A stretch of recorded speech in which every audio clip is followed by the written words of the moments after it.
Mr. Caulfield, I believe you've got one more question.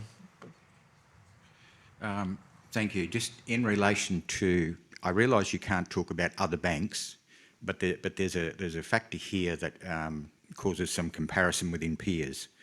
So I'm disturbed that I've seen at ANZ Bank the CEO be prepared to be given a very large proportion of the variable rem in a year when the regulator APRA said, not only have you failed for 5 years to introduce the governance and culture reforms, but we're applying an additional penalty of 250 million to give you a kick up the A, basically.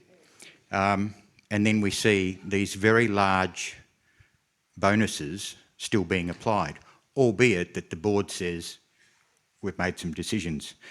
My thoughts, and I'm interested to hear what you think here, is some of these issues, when things are so bad like that, should be like a gatekeeper.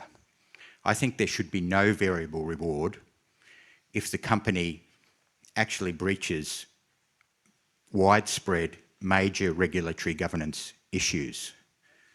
What's your opinion to that, please? I think well, a couple of observations, if I could. One is we're not really in a position, and nor should we comment on other banks' policies or their outcomes, so we might just park that if that's okay. And I think it is really specific to the situation, and I take your point. I understand where you're coming from, but it's hard to answer it without the context of what the issue is. But I do take your point. So I'd just add, knowing the history, that in 2020 there was no bonuses in this company for the executive, Craig. So I think the different incarnation of boards, and not commenting on ANZ, but certainly the board.